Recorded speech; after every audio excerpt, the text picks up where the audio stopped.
Welcome, listeners, to Connect the Dots. I'm Alison Rose Levy. We're here with you every Wednesday at 10 a.m. Eastern Time on the Progressive Radio Network. Each week on Connect the Dots, we connect the dots between you, your community, your well-being, our society, and the global ecology, our total health environment. On today's show, I'm delighted to have with us a guest who's been on in the past, just about a year ago or so. He's Dan Kittredge, an organic farmer for more than 30 years, and the founder and executive director of the Bionutrient Food Association. The Bionutrient Food Association is a nonprofit educational organization whose mission is to increase quality in the food supply. That sounds really good. Dan will be talking with us today about the connections between plant health, soil health, carbon sequestration, which is very important to right now, as you know, increasing news about the acceleration of climate change is occurring, and this is a way to mitigate and reverse that, which we'll be discussing on today's show, as well as the nutritional value of the crops we eat, their flavor, and the connection to human health. Welcome back to Connect the Dots, Dan. Thank you very much, Allison. Good to be back. So, you know, you began as a farmer of organic food, and yet you spearheaded a movement to really raise our awareness and quantify what constitutes healthy food in terms of its nutrient value and how it's grown. Can you give our listeners a kind of brief introduction to that? Yeah, sure. And why that's certainly, you know, growing up on an organic farm and being part of the organic community, I, you know, had a bias towards organic for obvious reasons about being less toxic and things like that. But when I got married and, you know, effectively decided that I wanted to be a farmer for a living, instead of just managing my parents' farm, it became very rapidly clear to me that I was not a good enough farmer to do that, to make a living. And in large part, it was because my plants weren't healthy enough to, you know, provide sufficient income for me. The susceptibility to infestation and disease was so high that, you know, we lost a lot of our crops to pests and disease pressure. So, you know, being somebody who thought that had been brought up thinking that organic was better, and seeing that my plants weren't healthy, I had to sort of square the circle there and come to some, hopefully some deeper understanding. And so I, you know, started going to conferences and reading books and attending seminars and trying to deepen my understanding of what it all was about. And so while I'm still, you know, I still farm in a certified organic fashion, what I picked up over time was that there was a bunch of wisdom, a bunch of knowledge, a bunch of understanding about how to work more well with life, with the soil, with the environment, with soil life, than I had been brought up with and was part of the sort of the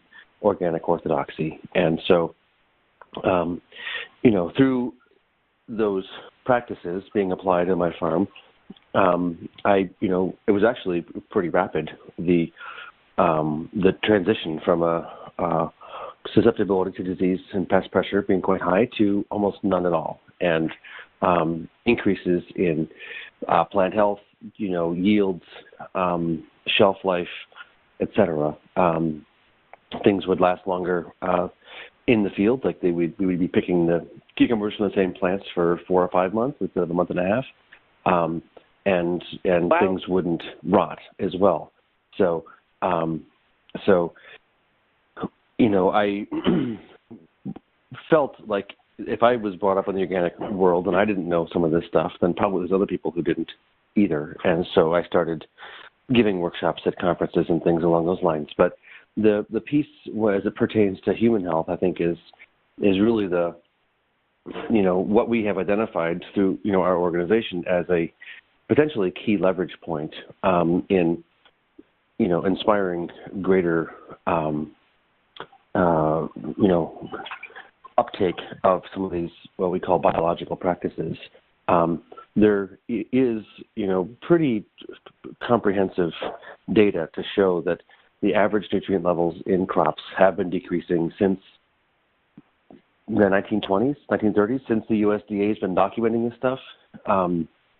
Numbers of milligrams of calcium per 100 grams of broccoli, or milligrams of vitamin C per 100 grams of whatever, orange or carrot. Just the average nutrient levels in crops have been decreasing. And so there's also this really nice correlating increase levels of degenerative disease, things like cancers and diabetes and heart disease and colon cancer and autism, and you name it. These diseases that are the byproducts of our, we call it now our Western diet, correlate very nicely with our food having less nutrition in it. So, and then the final piece, which I think you discussed in your introduction, was the carbon sequestration piece. So all these pieces tie together because when you're more harmoniously with nature as a farmer. Let me just ask a few questions, Dan, if I may, about the health piece before we move on from that. Sure. I was going to circle back to it in a minute. So just to kind of, yeah. Well, let me just because each of these are huge topics, and we have a big synergy here of different things coming together around this. So on the one hand, I think it's been pretty well documented categories of food, and our listeners may, be eating according to some or mix of them or whatever. But conventionally grown food has high pesticide content, which in of itself is a health concern and is being tied to various diseases, type 2 diabetes, cancers, and other diseases. So it has basically the highest toxic chemical content and the lowest bionutrient value, which is what we're talking about here.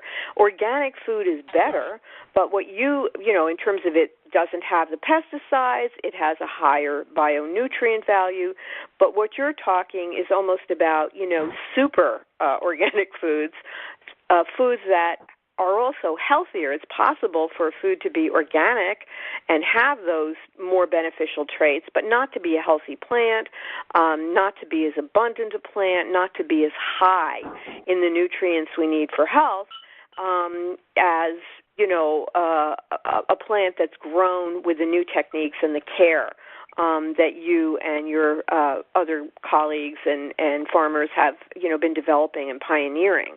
So I just wanted to say that because, for people who are going, well, which foods are we talking about? So, we're kind of talking about three levels here, conventional, ordinary, organic, and something going beyond. I would disagree with your analysis. If that's wrong, please correct me. Yeah. I think within the broad label of conventional or organic, there is a massive variation.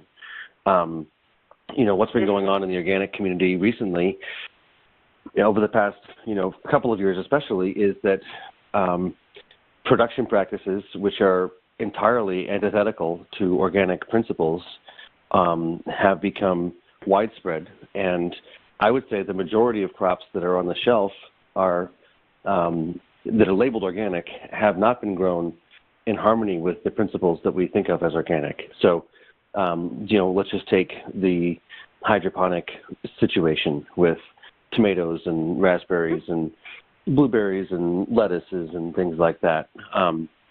It's now approved to certifiably organically grow food without soil, even though the foundational premise of the organic movement was improving building soil. That was one of the foundational things about what organic's about. And, animal welfare, cows are supposed to be outside on grass, at least most of the year when it's not snowy out, and at which point they're supposed to be inside maybe eating grass. But we've got these CAFOs, these confined animal feeding operations of 10 or 15,000, cows that are producing most of our certified organic milk, or a lot of our certified organic milk. When you have lettuce outside in the ground growing, it produces a much different spectrum of nutrients than lettuce growing inside in a plastic, pot with no soil. There are massive variations of nutrient levels within the label organic, depending on how things are grown. There are massive variations of nutrient levels within conventional, depending on how things are grown. A lot of farmers that are doing a good job biologically, but for one reason or another are not certified organic, would be fitting underneath that conventional label because they're not organic, but they're actually not using toxins, and in many cases are producing crops that are more nutritious than the organic stuff.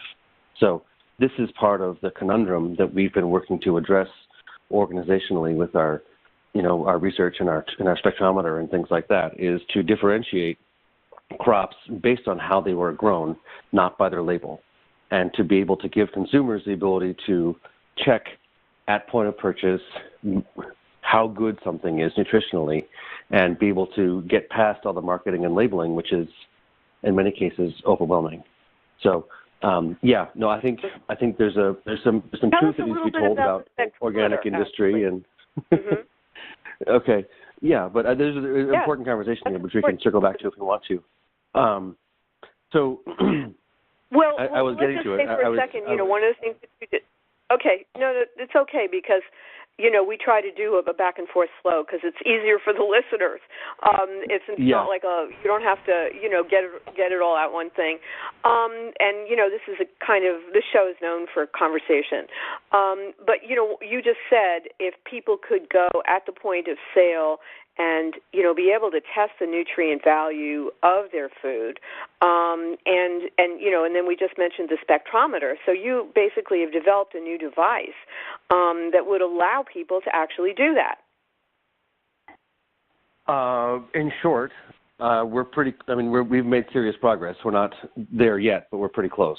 So, the basic idea is that spectroscopy is a science, whereby we can, I like to, when I'm explaining it to people, is, everything in chemistry, like copper or zinc or protein or carbohydrates or, fatty acids, essential oils, is a thing, right? In chemistry, you think of it as a thing. Copper is a thing.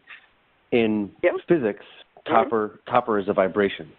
Copper vibrates at a certain frequency. Zinc vibrates at a certain frequency. Protein vibrates at a certain frequency.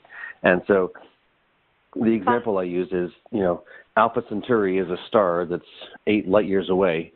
And yet, even though we've never sent a probe there to measure what Alpha Centauri is made up of, if you ask any astrophysicist what Alpha Centauri is made up of, they'll tell you with great confidence that Alpha Centauri is 51% hydrogen, it's 48% helium, it's 1% other gases in these specific levels and ratios, because the elements in Alpha Centauri are vibrating, and that light that's coming, that starlight that's coming at us, if you parse it out with spectroscopy, you can figure out exactly what that star is made up of.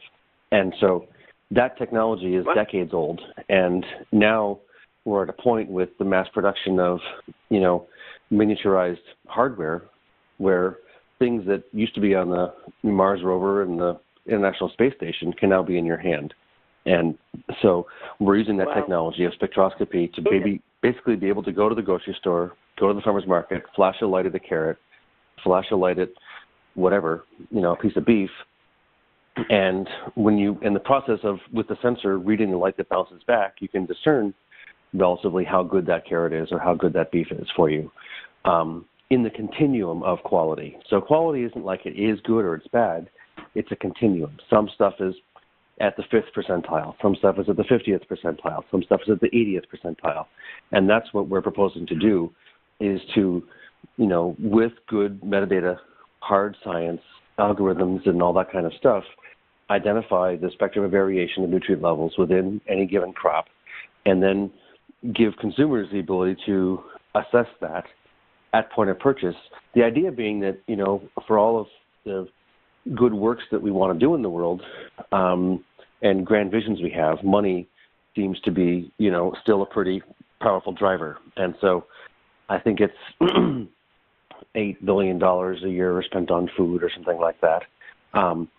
If we as consumers, as we as people who buy food to eat, to feed our families, would start to use our money to purchase food that actually is nutritious and leave on the shelf the stuff that's not, that would apply a very powerful driver incentive to the supply chain to tell people that we don't really care so much about aesthetics and volume as much as we care about quality. And so there's a deeper conversation here, but that's effectively what we're trying to accomplish.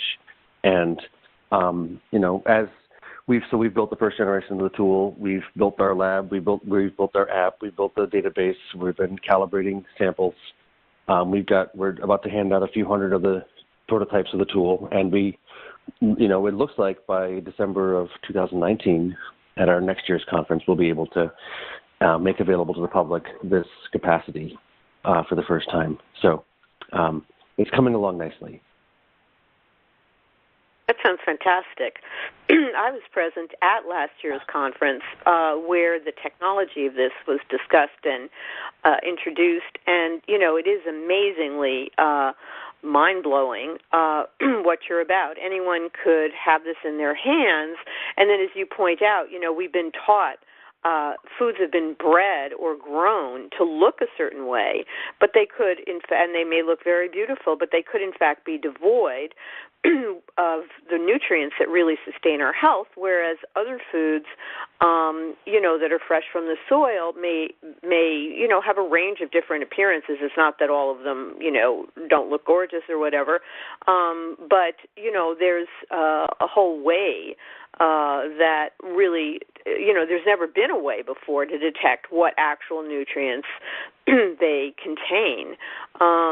So, that would make a huge difference for people to be able to make those choices. And it would, just as organic food has had a powerful impact, the onset of organic over many years has had a tremendous impact in directing, consumer directing the food market, the foods that are grown and the foods that are available. One more question, because you've mentioned the conference, and I want to talk about the conference, but before we get there, would there be, pricing difference? In other words, would the conventional foods continue to be, the cheapest option for people, who don't have the income to right now, for example, afford organic? With then the more healthy foods that you're talking about being at a different price tier, or is there a way that this entire process would also drive toward making foods more available to people at all economic levels? A couple things there. First of all, I want to, as somebody who grew up on an organic farm and is an organic farmer, I want to be really clear about the fact that not all conventional food is worse than organic. There's plenty of organic food that, from a nutritional standpoint, is not very valuable and should not be commanding a price premium.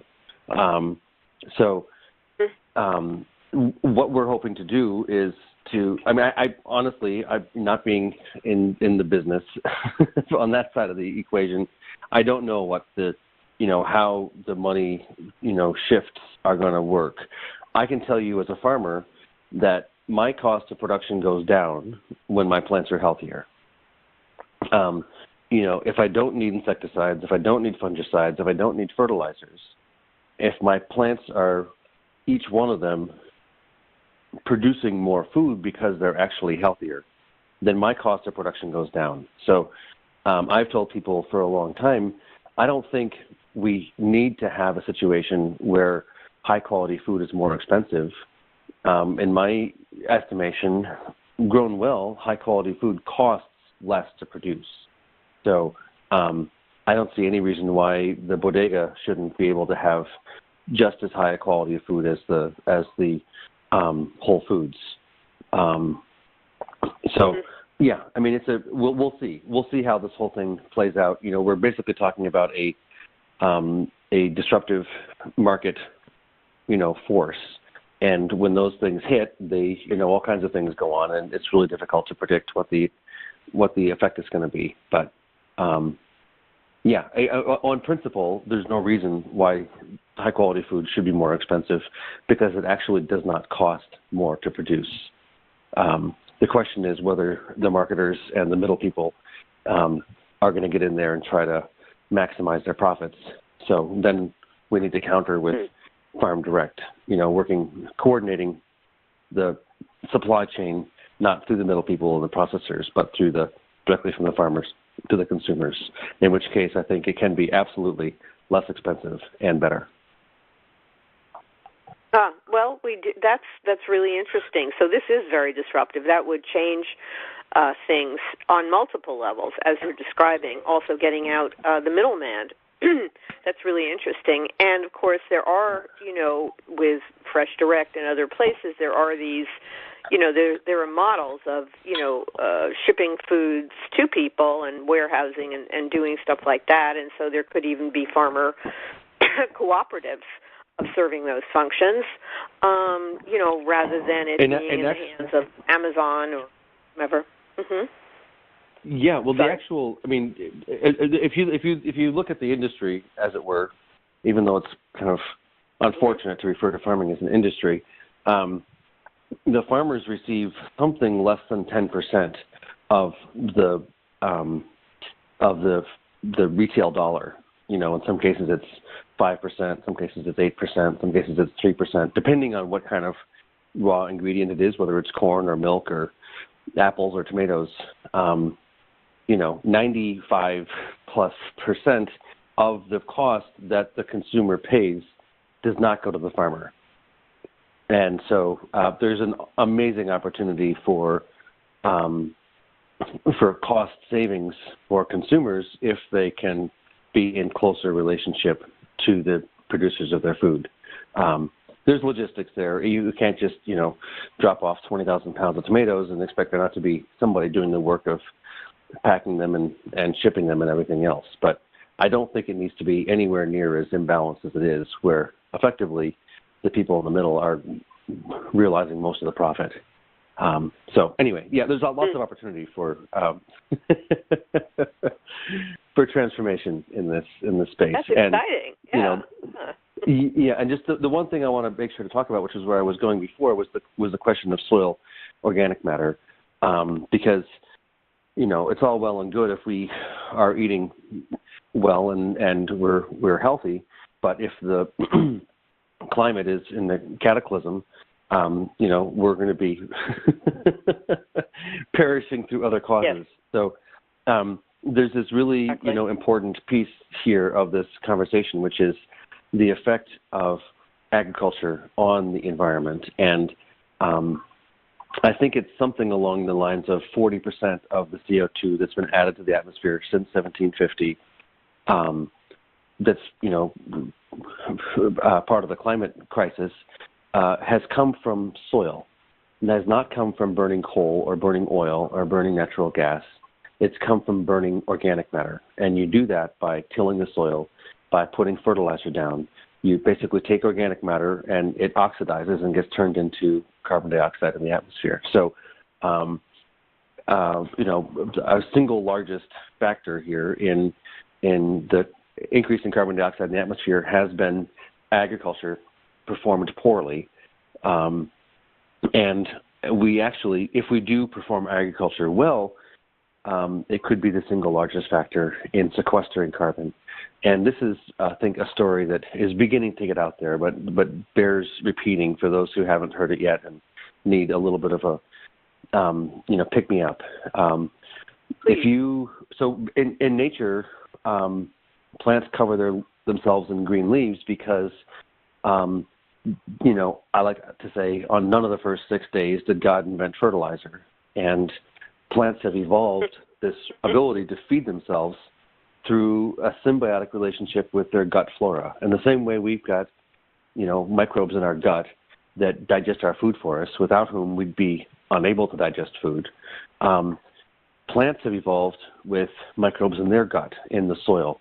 The soil life people talk about, the mycorrhizae and the bacteria and all that kind of stuff. The plants make sugar in their leaves through photosynthesis, and they inject that sugar into the soil to feed the microbes, which then go out and digest the soil and harvest the the calcium or the potassium or the copper or the zinc or whatever it is and feed it back up to the plant. And so the process of doing that, the plant making sugar through photosynthesis, involves taking carbon dioxide out of the atmosphere. And then pushing that sugar into the soil involves putting that carbon dioxide into the soil. And, soil organic matter is measured, in percent. And so in many cases, agricultural lands are at 1.5 or 2 or 3% organic matter. If you actually practice agriculture well, if you create an environment where this is happening, this process is occurring as plants naturally evolved to grow, as opposed to adding fertilizer, which short-circuits the process. If you're doing this properly, you can easily increase soil organic matter levels by 0.5% per year. And we've got many cases documented all over the planet, Australia and Europe and North America, wherever, where people on large acreages, 5,000-acre farms, 10,000-acre farms, where farmers are increasing organic matter levels by 1% per year or 1.5% per year. So the way I look at it is, from a global standpoint, there's, at least 10 billion acres of agricultural land. Some people say 15 or 16 billion if you add up all the grazing lands. But we'll just say 10 billion for a round number. It doesn't really matter. If you figure out how much carbon is in 0.5% of organic matter in soil, and you multiply that by 10 billion, it is entirely possible, totally reasonable for us to be, sequestering 5+ parts per million of CO2 from the atmosphere into the soil every year. Actually, I think it's more like 10, but we're at 404 now, or whatever the numbers are. We could be at 400 next year, 395 the year after that, 390. If we actually really amped it up and we did things properly and we were sequestering 1% per year, or 1.5% per year, we could be dropping 10 or 15 parts per million of CO2 every year into the soil just through agriculture practiced well. So the idea here is basically, if you eat food that is nutritious, if you feed your family food that is nutritious, that not only has a holistic, systemic, positive effect on your health, but it has a holistic, systemic, positive effect on the environment.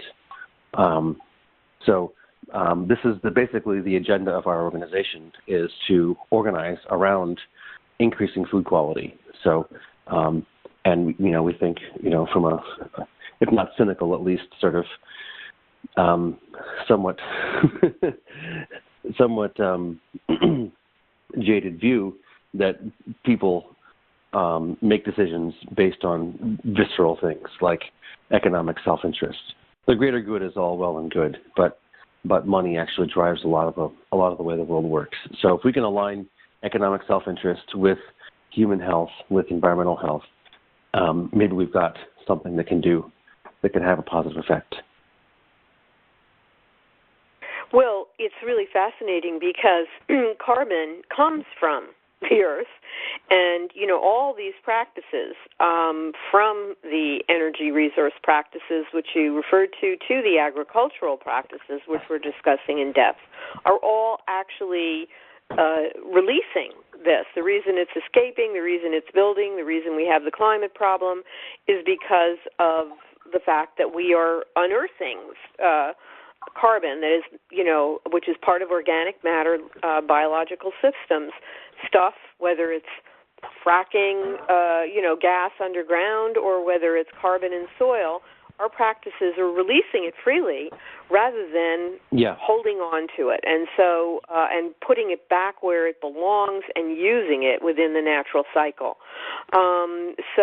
This is a very important and dramatic opportunity for us. I mean, do you have a guesstimate of what percentage of land is currently being cultivated or would be in, let's say, the first tier of what could be immediately put into the kind of growing style that we're talking about here, to begin reversing the process? Because, what you gave us a figure of, what is available globally to have this incredible impact, which is, an amazing opportunity that should not be ignored. which is why, I keep beating the drum on this. And you've devoted your whole, work life and organization and the last decades of your life to it.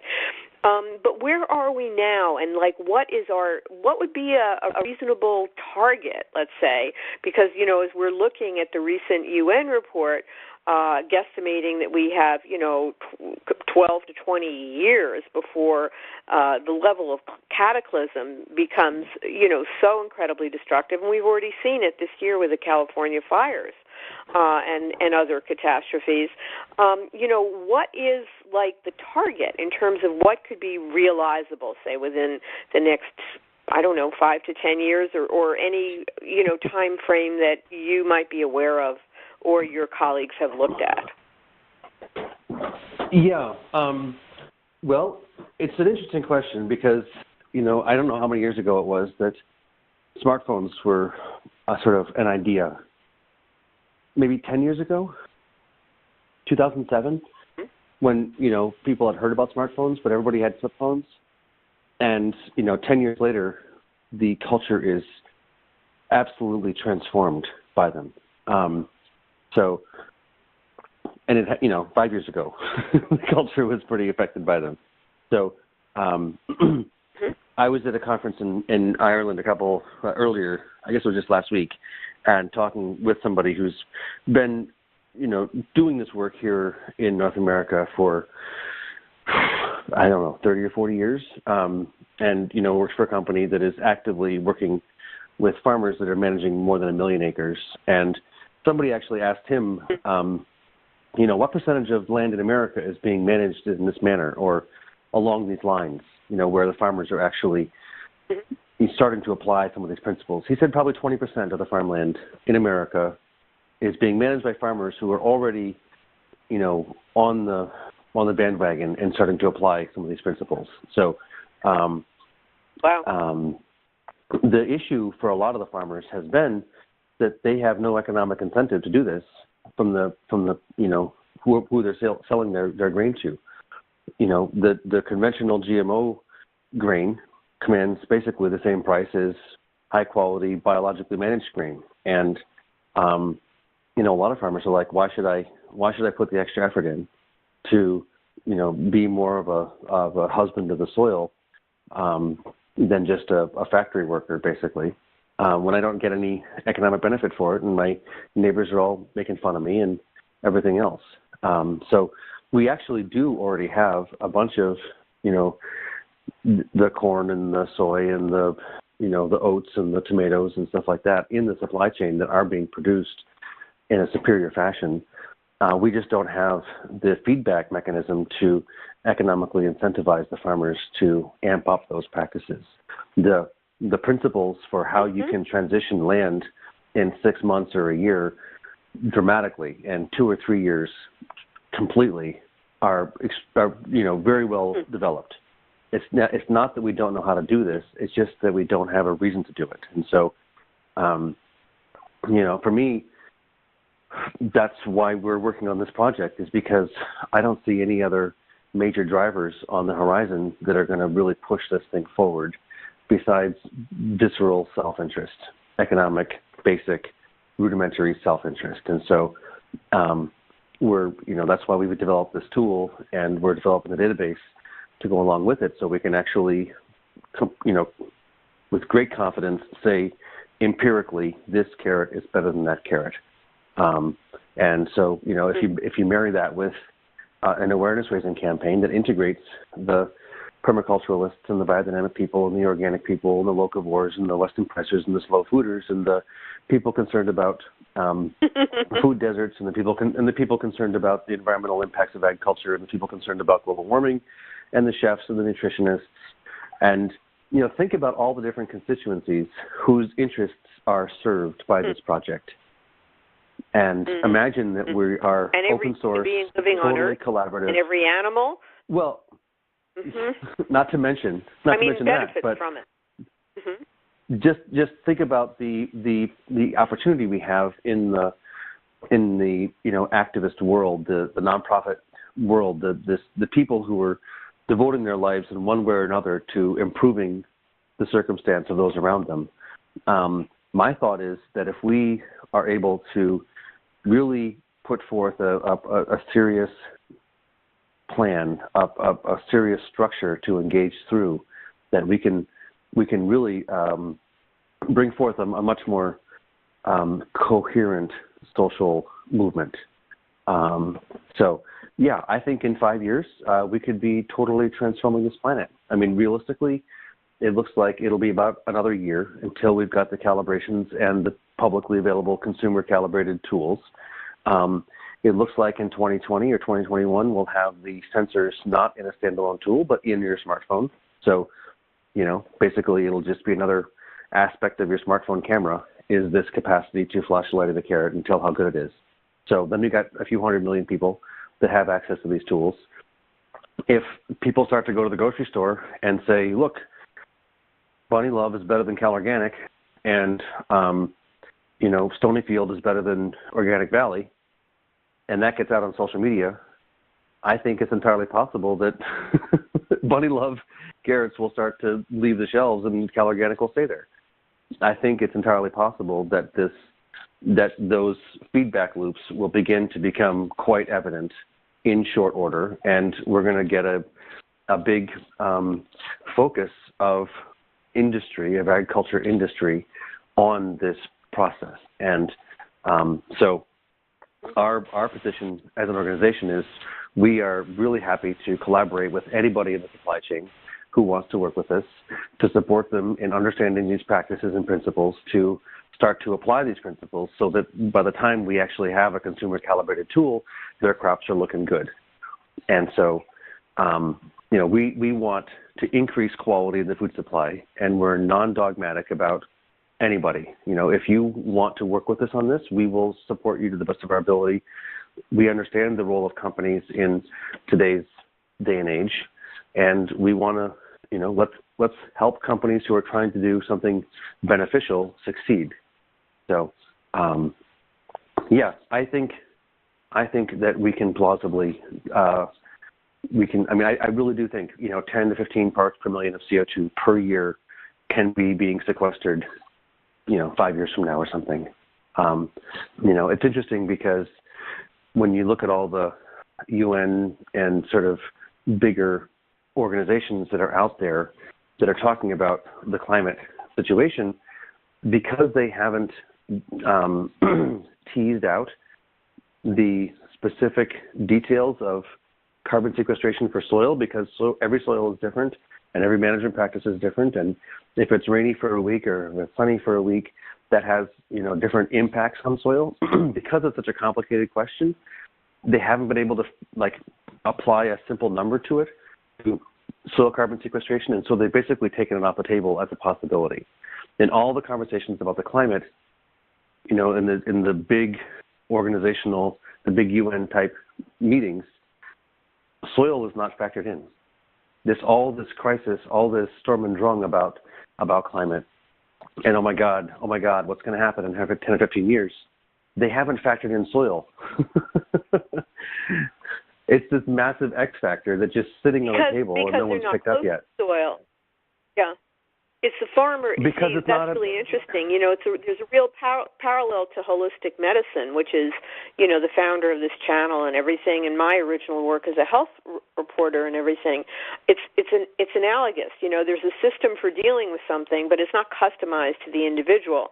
But everybody who has an allergy, everyone who has a special problem, who, has issues, kind of has to sort it out. And in the same way, the people closest to the land, closest to that piece of the earth, to that region, are the ones that can look at the needs of their region and then use the techniques and methods that you and all your colleagues have been pioneering and apply it where it's applicable, where it works to that particular kind of climate, where, that doesn't fit into the larger realm of let's have a giant statistic, or a one-size-fits-all medical model, that will just give a universal formula for everything we're supposed to do. It's actually closer to caregiving or caretaking, where you really look at what's in front of you right there, rather than just kind of applying a systemic Band-Aid that can make a fortune for the one company that sells the Band-Aid.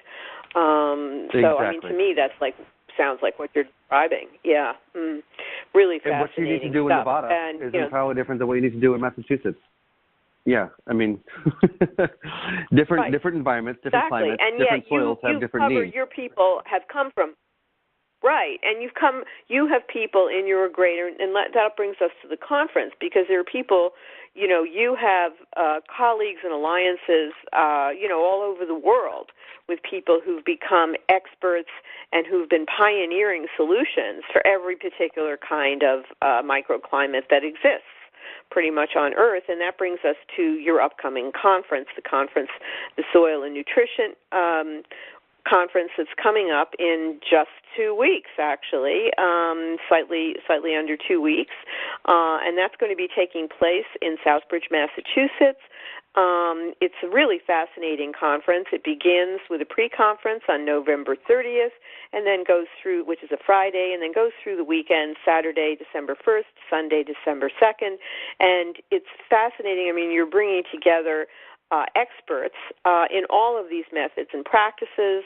You'll be talking more in depth about some of the technologies that have developed. You have a number, Zach Bush I noticed speaking, whom I've heard speak many times before. He's a physician and very into this, and there's someone here who knows forest agriculture. There are many regenerative farmers. Fred Kirshenman, who's been on the show before, who's a kind of grandfather of this entire movement. He is from the Leopold Center for Sustainable Agriculture, and he's an early farmer, author, advocate, and all-round pioneer. You have like an extraordinary group of people gathered in Southbridge for this conference. And just also I see Lisa Stockey of Next 7 and Food Democracy Now!, also a frequent guest on our program here, and a whole range of fascinating people, and the food, I'm sure, will be exceptional. So people who are interested, soilandnutrition.org. Go to that, go to the conference, and, think about attending. I will be there, and very keen. It's a tremendous learning opportunity. Any highlights from the conference that you'd like our listeners to know about? Well, that was a pretty good sales pitch there. Okay.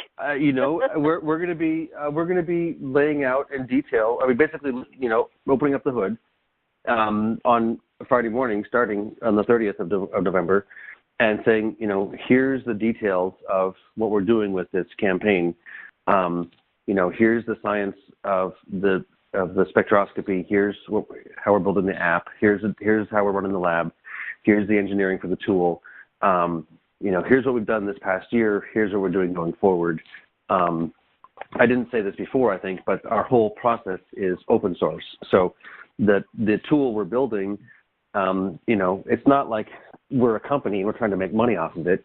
The specs are online and anybody can build their own if they, can get the relevant parts. This is the data sets, the app, everything is open in the commons. And so we're structuring this whole process as an open collaborative process that can't be controlled, that does not have stocks and does not have ownership.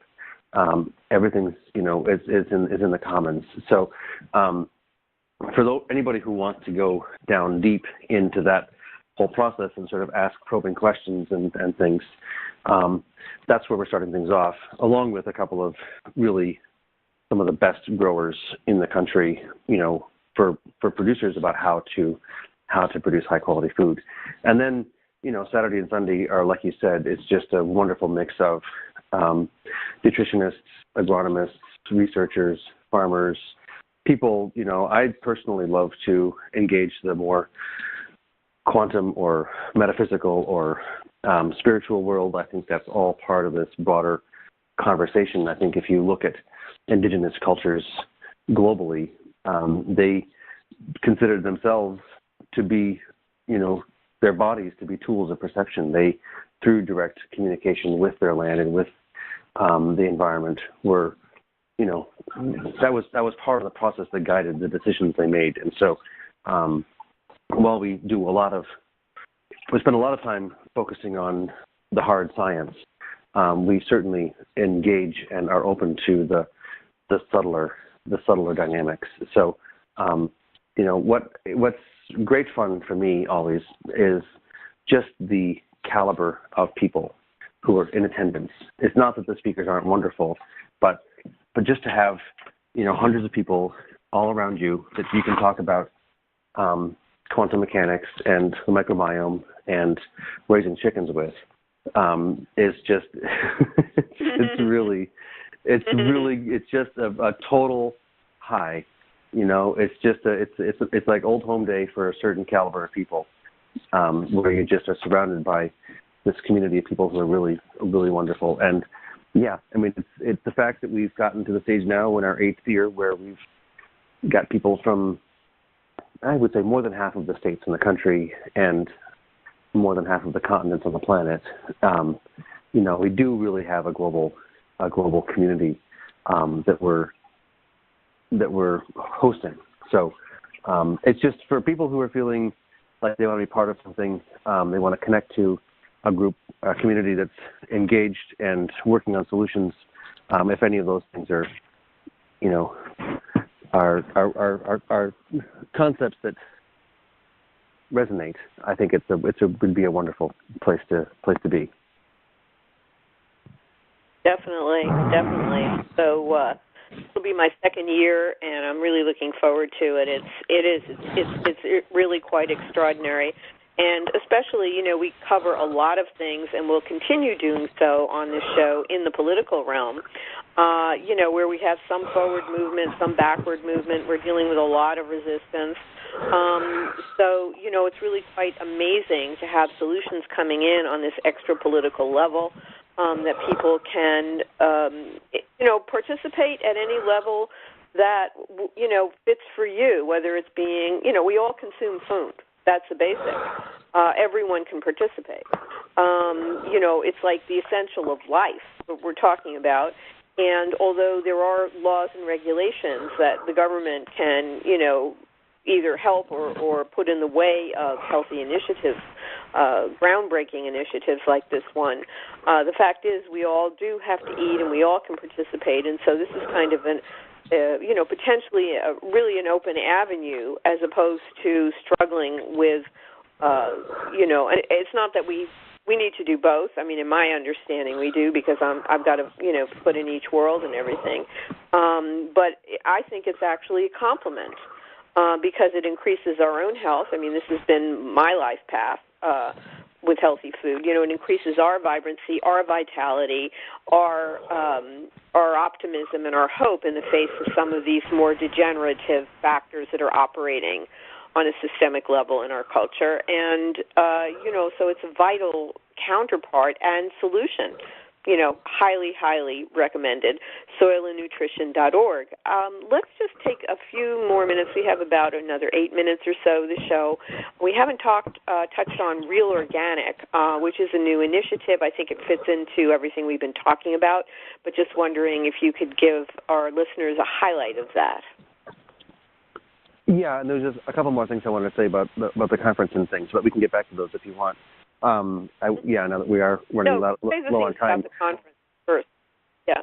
Oh, okay. Well, the other thing is, our organization, we consider being here from North America, obviously we've got significant amounts of privilege, and so, from a philosophical standpoint, everything we're doing is open, and so we record every single workshop at the conference and make them freely available online, as soon afterward as we can get them up for anybody globally to have access to. So if that, sales pitch about the conference was compelling, but people have logistical issues, they can't make it, but they do want to experience the content at least, it will be available.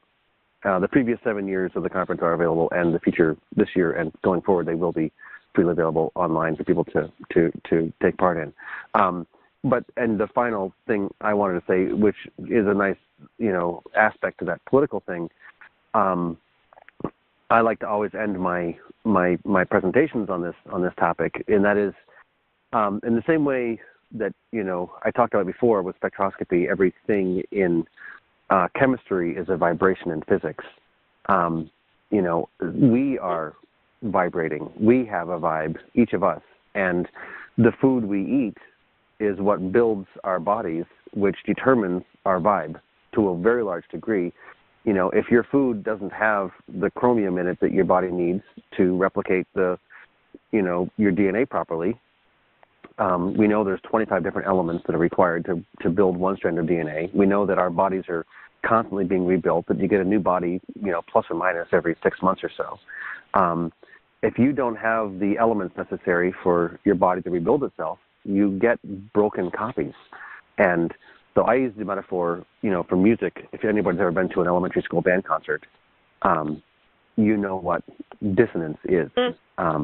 You know that vibration of being out of tune, that is a visceral experience. And if you have ever been to a beautiful a cappella choir where you've heard, 4 voices singing perfectly in tune, sometimes there's this thing called an overtone or a harmonic, which is a note from a higher octave resonates even if no one is actually singing it. And I believe that we all have, that with the quantum physicists tell us that 95% of reality is not on the physical plane. Dark matter and dark energy is most of reality, and I think we are, we're tapped into that, with our bodies. If you look into the Eastern science of yoga, and you look into the acupuncture, and we have explanations of ourselves operating on these higher levels, these other levels. We'll call them other, not be judgmental. My thought is that when you're eating food that is basically making your body vibrate like that elementary school band concert, you have a hard time having coherent thoughts. You have a hard time having energy to be, part of solutions. You have a hard time making wise political decisions, etc. And so our thought is, systemic to increasing the, the caliber of the political debate or the economic debate or, education or health. Systemic to all those things is we, each of us individuals, being more coherent. And so I think it's a radical political act to have people eating food that's more nutritious, because I believe it will give people the coherence to be able to think more deeply. So there, I've said that. Now I can move on to the Real Organic Project, which is a very exciting endeavor. But I do always like to sort of try to stick that in there for people for whom it is appealing. No, I think it's really yeah, no, it's really important, and it's really true because, just to add a little something to that, but, people are always going, what's wrong with these people? What's wrong with these people? And part of what's wrong with them is that they had traumatizing childhoods, maybe not very wholesome ethical values, poor educational opportunities, traumatic experiences, and poor food and medicine to kind of fix up the problem. On top of that, which also all of that is, a patch-up job, and instead of coming into a level of integrity, caring, and coherence like you're describing. So I think it's actually highly relevant as an insight. Let's see. We have about 3 minutes to talk about the Real Organic Project. Just very briefly, and I think we'll probably have to do a later show, on it more fully. But, yeah. So the Real Organic Project is a grassroots movement of real organic farmers, people who are actually growing food in the ground, in harmony with nature, who are saying the USDA has basically co-opted the standard at this point in the interest of big business, and so they're requiring their growers to grow food in the ground and let animals have access to the out of doors and things like that. So it's a really exciting project. They've really just gotten going, and I think we started last year, but they've been, they've got their first 50 farms certified this year, and they, put together the new standards, and it's a really exciting, sort of coalescing that's going on in the organic movement specifically to sort of push back against this industrialization of ag that's been going on. So, yeah. That's good. That's a part of it. Well, we'll do more on that probably in a future show going forward as well, but I think that's a terrific highlight. So again, people, soilandnutrition.org to be there for the upcoming conference. You can also look at videos of past talks at past conferences, or if you're unable to attend, you're also welcome to look for the upcoming conference, which, after the fact, when the videos are up, there are going to be some great talks there. That's taking place again in Southbridge, Connecticut. On November 30th is the pre-conference, and the full conference begins December 1st. Thank you so much, Dan Kittredge, for coming back to Connect the Dots. What? Yes, my pleasure. Southbridge, Mass. Not Connecticut. Not that it matters, but and our organizational website you said Southbridge, Connecticut, and it's Southbridge, Massachusetts. Southbridge, it's not that it matters. Please, thank you. Yes. And the URL for our organization, for those who can't attend the conference but still want to check in, is bionutrient.org. BIO nutrient singular, one word .org. So, thank you very much for having me on. And you also offer workshops for farmers all around the country, right? I mean, so farmers and people in different regions want to learn how to transition. Yeah. Yeah, they can reach out to our organization and invite us. We do courses around the country and around the world, and so basically we go where invited. So if there's a local group that wants to have us, we'll come, and we have local chapters all over the country where people are self-organizing and meeting on a monthly basis and having potlucks, and we're really trying to engage this in a grassroots fashion and not be top down. So it's quite exciting. So there's actually, what this provides is an infrastructure for the build-out that we've been talking about on this entire show. So it's not just like as the spectrometer comes into being and people move in this direction. There's a network of people, and there's a kind of series of chapters in a Bible of tools that are there in practice, in use, that have been refined and that are continually being refined to help build out this entire method, this solution, and this dream.